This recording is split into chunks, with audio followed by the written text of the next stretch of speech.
예, 말씀의 제목이 무엇입니까? 고난의 때를 주 안에서. 이 빌립보서의 말씀을 가지고 고난의 때의 믿음이란 주제로 계속 말씀을 전하고 이제 다음 주면 이제 끝나게 됩니다. 그래서 한 12번 정도 말씀을 나누게 되는데 말씀을 수시로 보시면서 또 돌아보시고 이 고난 때 은혜를 받으시기 바라고, 이 말씀 붙들고 가면 이게 참 이런 게요, 그 양약과 한약의 차이가 뭔지 아시죠? 양약은 주로 증상을 찾아서 바로바로 치료하는데, 한약은 서서히 체질을 이렇게 바꾸고 강건하고 하게 난 것이, 물론 양약 그런 부분이 있지만 두 가지 다 필요합니다. 바로바로 수술하고 뭐 증상을 하는 거지만, 이런 양약의 그 의학의 치료 결국은 요즘은 면역력 키우고 어떤 음식 먹고 이런 것들 많이 하지요. 기본 체질을 바꾸고 강건하는 게 굉장히 중요합니다. 그래서 꾸준히 변함없는 그 양 훈련이 중요합니다. 그래서 이번 12번의 이 빌립보서 말씀은 고난의 때에 믿음의 체질을 강화하고 바꾸고 면역력을 강화하고 새 힘을 더하는 걸 생각을 잘 받아 먹으셔서 피가 되고 살이 되어서 늘 강건해지고 승리하는 은혜가 인에게 바라고 은혜를 주실 줄로 믿습니다. 귀 있는 자는 깨달은 자를 들을지어다. 네, 우리가 자녀를 기를 때에도 그 요구와 필요가 있지요. 애들이 과자를 좋아할까요? 밥을 좋아할까요?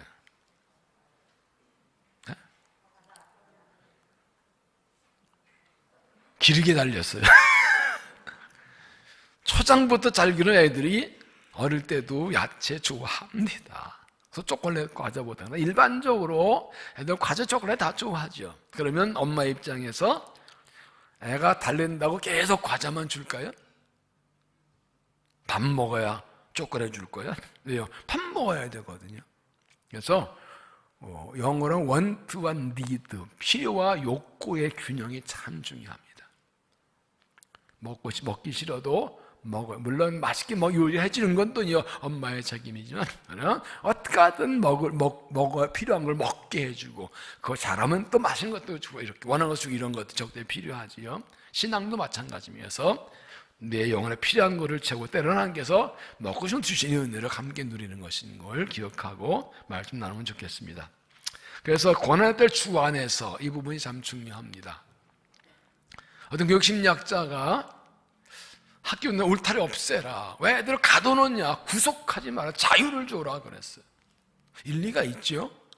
그래서 운동이 없앴던 애들이 갑자기 가운데 모아요. 이렇게 모여들더랍니다. 생각지 못한 결과였어요.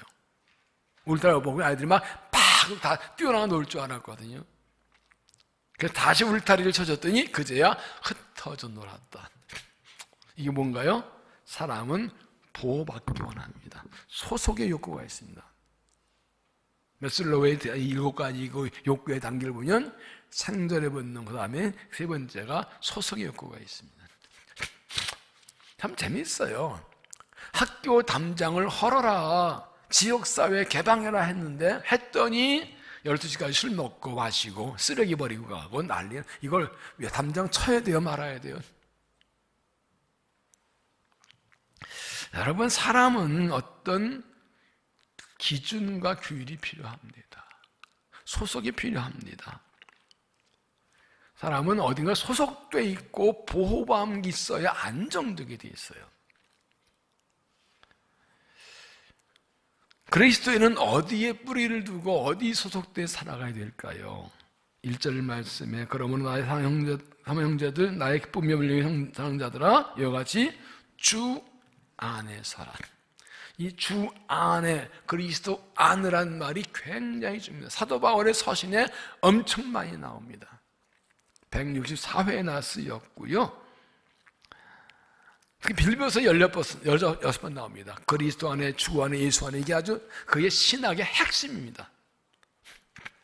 결국 바울은 그리스도 안에 있는 사람이었고, 그래서 있기 원하는 삶이었고, 그래서 힘썼고, 이것 때문에 살았지요. 오늘 말씀에도 4번 나오죠. 주 안에 서라, 주 안에 가품을 품어라, 주 안에 상 기뻐하라, 그래서 예수 안에서. 여러분, 사람은 하나님 상대로 창조되었습니다. 그러나 아담과 범죄로 에덴에서 쫓겨났지요. 하나님과 관계가 분리되고 떨어진 겁니다. 하나님 버리진 않으셨지만, 그런데 예수님께 오셔 십자가에서 우리 죄를 대신에 주고 벌하심으로 죄를 씻어주신 십자가로 구원을 열어주신 하나님과 하나 되게 하셨습니다. 관계가 회복이 열린 것이죠. 그래서 신앙은 절대 관계입니다. 그래서 앞에 3장 20절에도 우리의 시민권은 하늘에 있는 자 그러죠. 우리 소속은 하늘나라예요. 이게 굉장히 중요합니다. 그러면 우리가 어디든 주 안에 있어야 된다. 이거로 요한복음 15장 5절에 말씀하죠. 나는 포도나무요, 너희는 가지라. 그가 내 안에,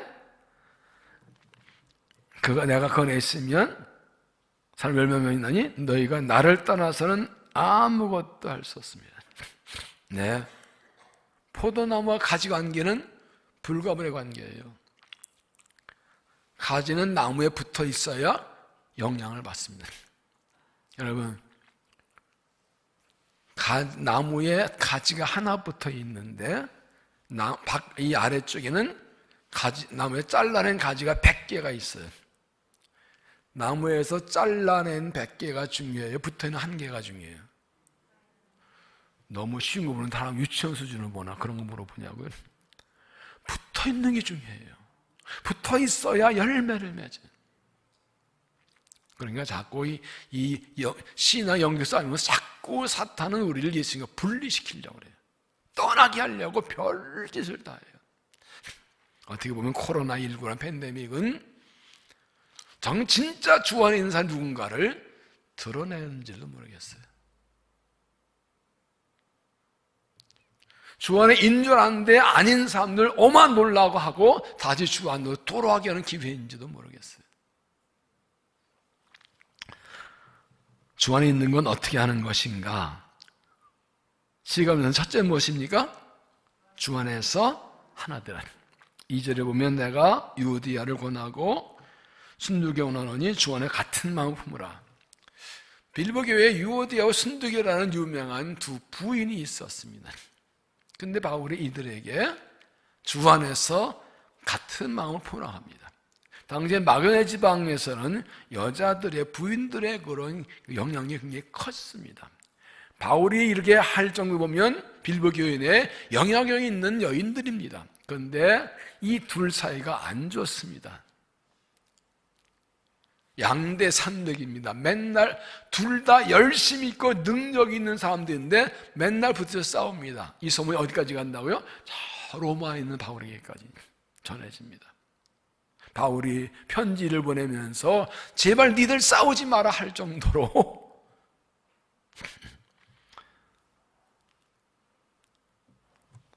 우리 교회는 그런 분들이 없지만 힘있고 능력있고 일 많이 하고 열심히 있고 기도 많이 하고 봉사 많이 영향 있는 사람들인데 부딪히는 사람들,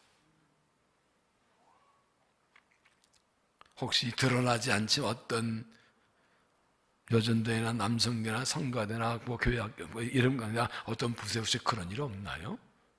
아직 저한테 보고가 안 들어와서 모르겠어요.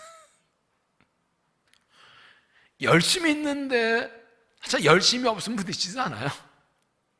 열심히 있으니까 부딪힌다고. 왜 그럴까요? 두 가지 이유가 있다고 그랬죠. 첫째 뭐예요? 교만해서 내가 최고요. 내가 제일 잘났어. 내 생각이 항상 옳아. 내가 당신보다 경험 많고 지식 많고 경력 많고 아는 거 많고 능력 많고 내 말들 네가 뭔데? 내가 다 알아. 내가 다 해봤어. 내가 다 배워봤어. 또 하나는 뭐라고요? 시기질도. 교만한 사람의 특징이 남이 나보다 앞서는 거 꼴을 못 봐. 제일 좋은 건 너 죽고 나 살자고, 안 되면 너 죽고 나 죽자. 같이 죽어도 네가 사는 걸 그걸 못 보겠다. 이런 것들이 이제 시기질투 경쟁이죠. 그런데 이런 게 하나님 보시기엔 어떻다고요? 하나님 보시기엔 어떻다고요? 도토리 기저귀. 아니, 한 걸음 더 나가서 좁쌀 기저귀. 우리 젊은 분들 좁쌀 하나가 키가 얼만큼 돼요? 난 몰라. 찝어보면 아나요? 좁쌀을 세워놓고 이 협력을 해서 키를 재면 얼만큼 차이 날까요? 좀 커봐야 0.00001mm? 하나님 보시기에 인간들이 다투고 싸우고 하는데 보면 하는 게 웃기는 거죠. 저들이.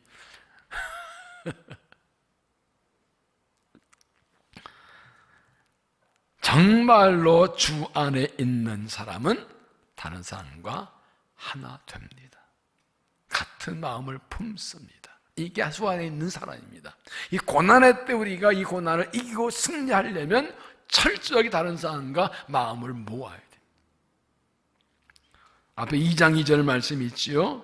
마음을 같이하여 같은 사랑을 가지고 뜻을 합하며 한 마음 품어 아무 일에나 다툼과 허용을 하지 말고 오직 겸손한 마음으로 각각 자기보다 남을 낮게 여기고. 마지막에 비교했습니다.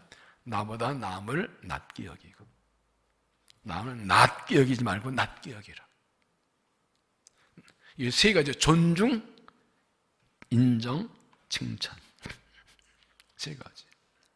존중, 어떤지 나보다 나아서 존중해 주는 거예요. 옆 사람 얘기해 볼까요? 당신 나보다 훨 낫습니다. 이게 들으니 기분이 어때요? 기분이 어때요? 좋지 뭘. 이걸 왜 매주 이렇게 좋아하는데 매번 해주지 뭐. 가끔 카톡 보내. 당신 나보다 훨 낫어. 또 하나는 인정해 주는 거예요. 에이구, 그걸 이라고 했냐 그러지 말고 대충 했어, 잘못했어, 잘한다, 참 잘한다고 인정해 주는 거예요. 당신은 정말 그 사람 존재 자체를 인정해 주고 그 인격 자체를 인정해 주고 하나 인정해 주는 거예요. 더 좋은 것은 칭찬해 주는 거예요. 자, 옆 사람을 보고 칭찬할 한 가지를 바로 저 칭찬해야지. 지금 온 머리 다 괜찮아. 뭐든지. 하나 둘 셋 시작.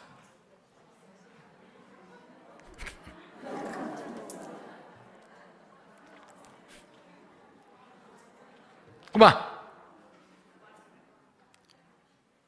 칭찬 받은 사람 손 들어보세요.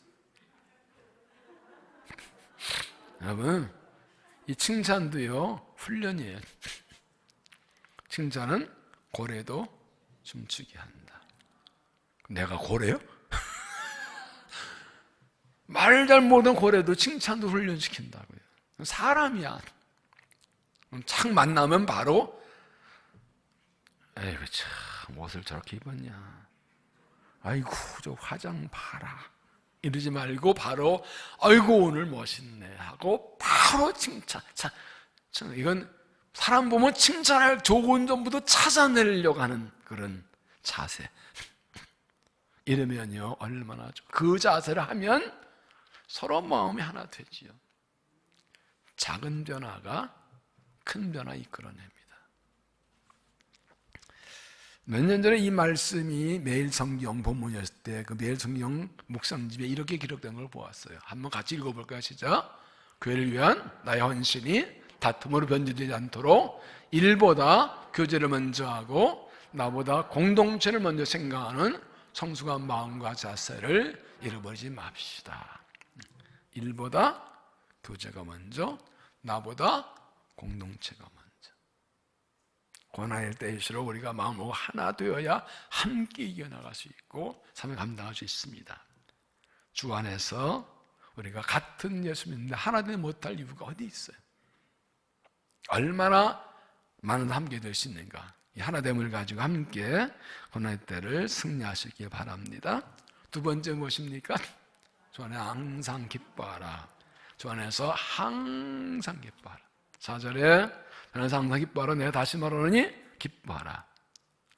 주 안에 있는 사람이라면 항상 기뻐하라. 왜 주 안에 있어 기뻐할 수 있습니까? 주님 자체가 나의 기쁨입니다. 시편 9편 2절에 내가 주를 기뻐하고 즐거워하며, 주를 기뻐한다고 그랬어요. 3절 4절 여호와를 기뻐하라, 내 마음을 설득이라. 하나님을 기뻐하고, 뭐 하나님이 나의 하나님 자체를 기뻐하는, 뭐 복을 받아서 뭐 일이 잘 돼서 하나님 하는 그 자체를 기뻐하는 것입니다. 하나님이 내 아버지시요, 전능하신 하나님이 내 하나님이시라고. 이건 영광과 축복과 은혜지요. 주 안에 사는 하나님이 기쁨을 주십니다. 시편 4편 7절에 주께 내 마음에 두신 기쁨은 곡식과 새 포도주가 풍성되어다 더하니이다. 농사 져서 농사가 잘 돼 창고에 곡식이 가득 찼어. 포도나 잘 포도주가 꽉꽉 차 있어. 요즘 말로 하면 은행 잔고가 넘쳐. 내 통장에 막 쌓여 장사가 잘 돼. 성과급이 막 들어와. 그러면 기분 좋아요, 나빠요? 왜 기분 나쁘는 표정을 짓고 있어? 돈 버는 것이 난 좋은데. 그런데 주가 주신 기쁨은 그거는 비교가 안 된다고. 천국을 얻었는데, 영생 얻었는데 이거보다 더 기쁜 게 어디 있어요? 이거 진짜 주 안에 있는 사람은요, 주 안에 있는 것 자체를 기뻐해요. 이게 자체가 내 기쁨이에요. 중요한 것은, 저는 이 말씀 볼 때마다 생각해요. 주 안에 기뻐하는 게 좋겠다, 기뻐할 수 있다가 아니라 기뻐하라, 명령형이라는 거예요. 배우가 아닌다면 감정이 그렇게 왔다 갔다 하나요? 배우든 대단하대요. 눈물 얘기하니까 1분 안에 울더라고. 와, 대단해요. 근데 그게 연기지 감정이 마음대로 되나요? 기쁨은 감정이. 근데 기뻐하라로 동사로 말을 해요. 명령형으로. 여러분, 그 말씀드렸습니다. 기쁨은 주 안에서 기뻐하는 것은 감정의 영역이 아니라 믿음의 영역이라고요. 믿음의 사람들은 고난에 대해서 주 안에서 기뻐합니다. 주 안에 있기 때문에 기뻐합니다.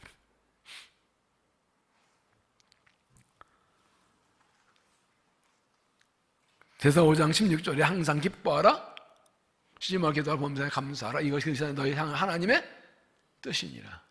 하나님의 뜻은 어떻게 하는 거예요? 순종이에요. 순종 안 하면 혼나요. 그러면 오늘 기뻐 안 하면 하나님께 오늘 혼난다고. 그렇게 생각해 봤어요? 그렇게 생각해 보셨어요? 하나님께 너 오늘 기뻐 안 했어? 너 내 말 안 들어? 이러신다니까.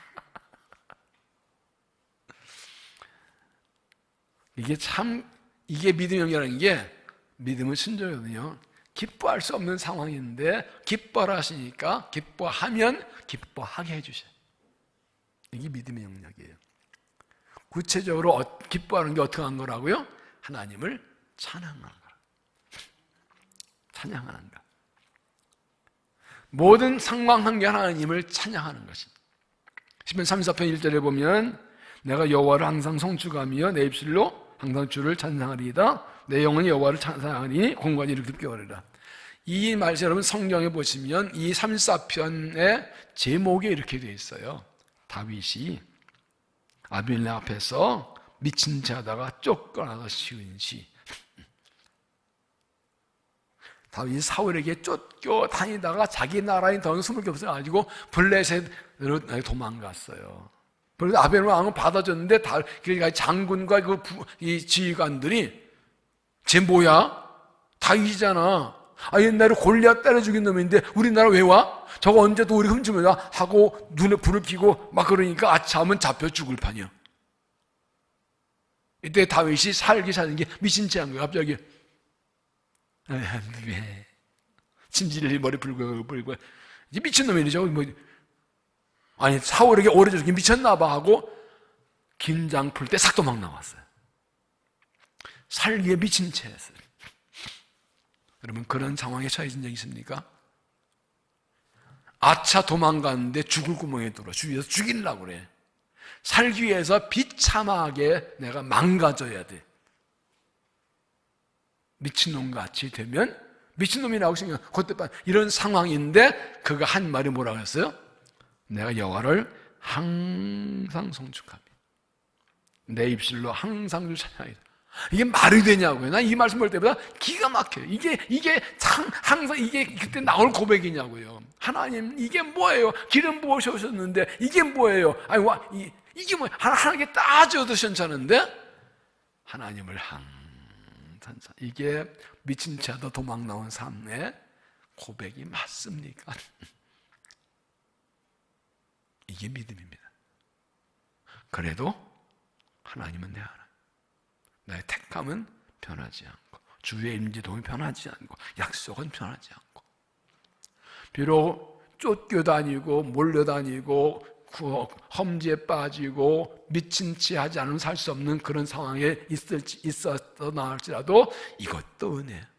지금 주가 나와 함께 하신 주는 내 하나님, 오히려 의도적으로 찬양합니다. 이 다윗의 이 고백은요, 의도성이 있어요. 신앙에 중요한 게 두 가지인데, 하나는 진정성이에요. 얼마나 진심으로 주를 믿느냐. 이 진정성이 살아있기 위해서 중요한 게 의도성이에요. 뭐 배부르면 좋아하고 배고프면 기분 나쁘고 일이 잘 되면 좋고 일 안 되면 쓱쓱하고, 이거는 뭐 누구나 하죠. 근데 힘들 때도 의도적으로 주를 신뢰하고 의도적으로 찬송하고 의도적으로 기뻐하고, 이 의도성이 신앙의 힘이에요. 이게 믿음의 성숙도예요. 비와, 뭘 가, 피곤해, 관토, 바빠, 네 내일 기도해, 뭐 힘들어, 성령 내일 봐, 아이고 귀찮아, 내일 해, 다음에 하지. 그건 누구나 할 수 있는데, 그럴수록 의도적으로 더 기도하고 더 예배하고 더 충성하고 더 순종하고 의도적으로, 이걸 보면 영으로 육을 이기는 거예요. 내 영이 육을 끌고 가게 하는 거예요. 의도성이 굉장히 중요합니다. 이 부분은 지난주일 설교에는 안 했어요. 오늘만 하는 거예요. 오늘 나오신 분만 하는 거예요. 집에 있어도 이 시간에 유튜브라도 열어보는 그분들만 들을 수 있는 거예요. 의도성이 내 믿음 지키고 의도성이 내 믿음이 성장하게 합니다. 왜 그런가 하면요, 금요일도 자주 말씀드렸는데, 내 믿음이 이렇게 떨어졌다가 땡겨서 이렇게 세우면 잘 된 것 같죠. 또 넘어가요. 이왕 땡기는 좀 더 땡겨놔야 좀 떨어져도 본전은 지켜요. 이게 의도성의 계산이에요. 어려울수록 의도적으로 더 많이 순종하고 어석하고 의도적인 그런 헌신이 필요해요. 다윗은 진정성, 의도성이 두 가지 있어요. 진짜 하나님을 사랑해서 이 고난 중에도 진짜 찬송하고, 고난 중에 의도적으로 찬송하는 거예요. 그래야 내가 나를 지킬 수가 있다. 그래야 고난에서 이길 수가 있다. 이게 주 안에 있는 사람의 모습입니다. 사도 바울 그래서 고난 중에 있는 빌보 교인들에게 주 안에서 기뻐하라고 명령을 한 거예요. 사도행 16장에 보면 바울과 실라가 빌보 감옥에 갇혀 있을 때 뭐라고 했어요? 한밤중에 바울과 실라가 기도하고 하나님을 찬송하면 죄됐더라. 보면 억울하게 잡혀서 의도 터지고 피나고 쇠살 막히고 지하감옥이 터지고 절강버리는 깜깜한 밤인데 아무 희망도 없고 도와줄 사람도 없는데 그들이 기도하고 찬송했대요. 어느 정도로? 저 들을 정도로. 시끄러워 이 새끼야 그럴 때 말거나 주여 할렐루야 주여 할렐루야. 이게 감옥에 갇힌 사람이 할 얘기냐고. 그런 거 한번 해봤어요? 깊은 고난에 빠졌는데 의도적으로 주여 부를 기도하고 할렐루야 찬송해 보셨어요? 이건 이때 주시는 은혜는 해본 사람만 알아요. 성령 안에서 기도하라는 말씀을 전전 금요일에 드렸는데, 성령을 기도 이런 거예요. 성령에 붙들려 기도하면 극심한 고난 절망 중에도 힘있게 기도하게 하시고 찬송하게 하세요. 찬송하게 했다 그러는데 뭔 소리야? 이 사람은 찬송이 나와 그러고 누르는 게 아니라 순종해서 그냥 큰 찬송 해버리는 거예요. 누구가 미쳤지? 저 상황에 찬송이 나오냐고. 미쳤지요. 예수한테 미쳤지요. 성령에 미쳤지요. 그게 내 영이 유혹을 끄는 거, 성령의 인도를 받는, 성령 따라 행하는 믿음인 것이. 고난할 때 내가 주 안에 있는 게 얼마나 큰 은혜인지, 예수 믿는 것이 얼마나 큰 축복인지, 주 안에 있는 것 자체로 감사하고 찬송하고 진정성, 의도성을 가지고 오히려 모든 것을 이겨내고 승리한 믿음이 되시길 바랍니다. 기뻐할 수 있으면 이미 승리한 겁니다. 세 번째 뭡니까? 주 안에서 기도하라. 아무것도 염려하지 말고 다만 모든 일에 기도와 간구로 너희 구하고 감사함을 하는 게 아니라 그리하면 모든 지에 뛰어나는 평강이 그리스도 예수 안에서 너희 마음을 생기시리라. 고난할 때 누구나 염려합니다. 염려되는 게 정상입니다. 그런데 염려하지 말랍니다. 그리고 기도 간구를 하는데 결정적으로 감사함으로 하랍니다. 그러면 모든 지역에 뛰어난이라는 말은 뭐죠? 인간의 생각을 넘어서는 그런 뜻입니다. 이런 상황에도 평안할 수 있나? 그럴 정도로 평강을 샬롬을 주신다.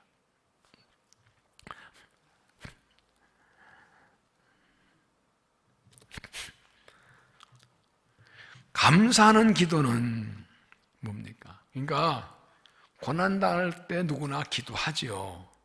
그런데 염려로 기도하는 사람과 감사로 기도하는 사람이 있다는 거예요. 염려하는 기도가 하나님 어떻게 하면 좋아요? 큰일 났어요. 죽긴 살려줘. 어떻게 하면 아이고 하나님 살려도 큰일 났어요. 걱정 의심이 돼가지고 막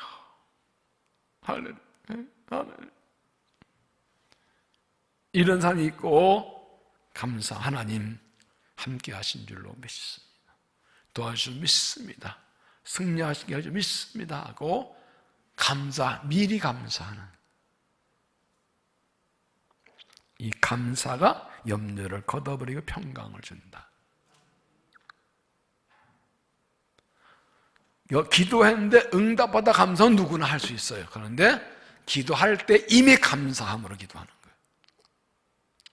이건 믿음의 기도죠. 믿고 기도하는 거죠. 하나님께 맡기는 기도죠. 이게 주 안에 있는 사람이라는 거예요. 여러분, 염려는 아무 도움이 안 됩니다. 염려란 말의 뜻은 갈라지다, 찢어진다는 뜻입니다. 염려하면 마음이 찢어집니다. 아픕니다. 염려는 도움이 1도 안 됩니다. 더 힘들기만 합니다. 왜 염려하지 말라는가? 마태복음 6장 32절이 중요합니다. 그럼 염려하지 이르기를 무엇을 먹을 무엇을 마시지 말라 이른다 이방인과 하는 것이라. 그러니까 염려는 이방인들, 하나님 없는 사람 하는 거라는 거예요. 이방인들 하는 거래요. 하나님 없는 사람. 왜요? 믿을 구석이 없고 도움을 구할 데가 없고 나를 책임져 줄 분이 없다는 거죠. 너희 하늘 아버지께서 이 모든 걸 너희 있을 줄 아시느니라. 핵심은 하나님은 너희 아버지시다. 두 번째, 하나님이 이 모든 걸 아신다. 여러분, 하나님이 내 아버지신 믿습니까? 저는 기도할 때 하나님이라는 기도보다 아버지라는 기도를 더 많이 해요. 거의 90%는 아버지 하나님, 그런 기도가 저는 나와요. 하나님은 내게 아버지예요. 우리 아버지.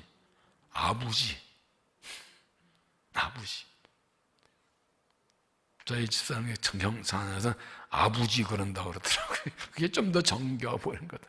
아버지. 얼마나 좋아요. 아버지가 다 아신다는데 뭐.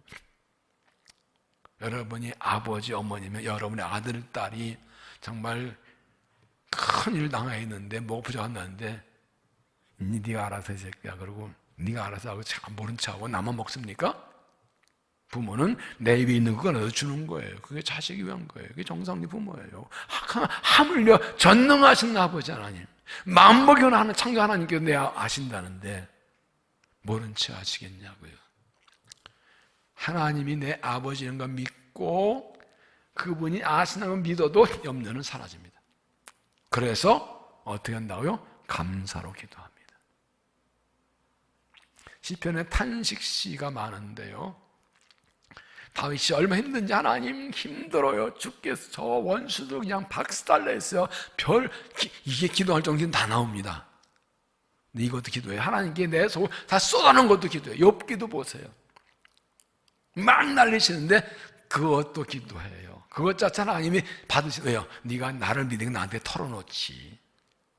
왜냐하면 사람한테 털어놓으면 문제 생겨요. 하나님은 다 받아주시잖아요. 그런데 중요한 것은 그 기도가 진행되면서 점점 구원의 확신으로 바뀌고 마지막은 찬양으로 끝납니다. 그래서 기도문을 적어보는 게 참 중요해요. 제가 중학교 때인데 교회에서 어떤 친구하고 싸웠어. 근데 분명히 저 새끼가 잘못했는데 내가 혼나야 목사 아들이니까 성질 기분 더럽대 진짜. 아니, 분명히 저놈이 잘못했는데 목사 아들이라고 내가 혼나야 되냐고. 이게 이런 목사 아들 딸의 심정을 아시오? 진짜. 그래서 엇나가는 목사들 다 가끔 있는 게 그런 거예요. 분명히 저기 잘못했는데 목사 내가 혼나야 돼, 장로 아들이니까 내가 혼나야 돼, 이런 것도 있잖아요. 힘들어 이런 거예요. 권사 아들이니까 내가 혼나야 돼. 그 생지를 나서 제가 이 일기를 썼어요. 근데 놀랍게도요, 한 2페이지 쓰다 보니까 마지막에 내가 회개하고 있더라고. 그것도 약이 오르더라고. 그 심정 아시죠? 누구나 억울한 거 있잖아요. 화나잖아. 야이씨. 그런데 하다 보면 회개가 나오고, 힘들어서 막 털어내 하다 보면 감사가 나오고. 그래서 기도는 묵상보다 때로는 말로 표현하는 게 중요하고요, 써보는 것도 굉장히 중요해요. 밀하베드 목사님의 너무 바빠서 기도하는 책, 거기 보면 기도문을 적으라 그래요. 적으면 구체적으로 되고 응답을 확인할 수 있다고. 기도 일기가 참 중요해요. 어쨌든 하나님이 아십니다. 염려하지 않고 감사함으로 기도하십시오. 염려를 기도로 바꾸고, 염려 때를 기도 때 바꾸고 감사로 기도해서 하나님신 평강을 누리고 응답받는 믿음이 되시기를 바랍니다. 네, 열왕기상 2장의 시므 얘기는 아시지요? 다윗이 압살롬에서 반역에 쫓겨갈 때 저주했다가 돌아올 때 싹싹 빌어서 안 죽었는데 솔로몬이 거주제 명령 내리죠. 예루살렘만 떠나지 않으면 넌 안 죽는다. 그런데 3년 후에 쓱 떠났다가 죽었다고요. 우리는 죽을 죄인이 예수 이름 구원받고 하나님한테 조건이 있습니다. 예수 안에만 있으면 안 죽는다. 떠나면 죽는 겁니다. 이게 생명이에요. 이건 특권을 냅니다. 주 안에 있는 게 얼마나 중요한지 주 안에 있는 믿음으로 승리하게 되기를 바랍니다.